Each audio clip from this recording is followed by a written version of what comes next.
The announcement actually urged freedmen and freedwomen to stay with their former masters. We can figure out that most free people weren't terribly interested in staying with the people who had enslaved them, even if pay was involved. In fact, some were leaving before Granger had finished making the announcement. What followed became known as the scatter, when droves of former enslaved people left the state to find family members or more welcoming accommodations in northern regions.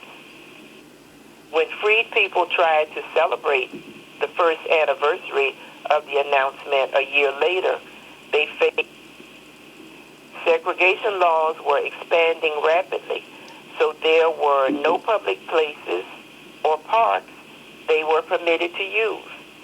In the 1870s, former enslaved people pooled together $800 and purchased 10 acres of land which they deemed Emancipation Park.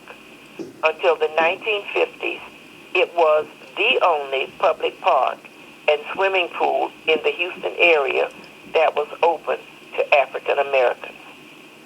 Juneteenth celebrations waned during the era of Jim Crow laws until the Civil Rights Movement of the 1960s, when the Poor People's March, planned by Martin Luther King Jr., was purposely scheduled to coincide with the date.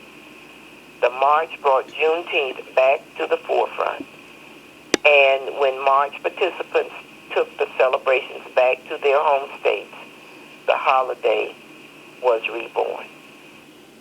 Thanks to the efforts of 94-year-old activist Opal Lee, who began walking state to state to draw attention to the cause of Juneteenth and making Juneteenth a holiday in 2016, Congress passed legislation making Juneteenth a federal holiday. President Biden signed the bill into law on June 17, 2021.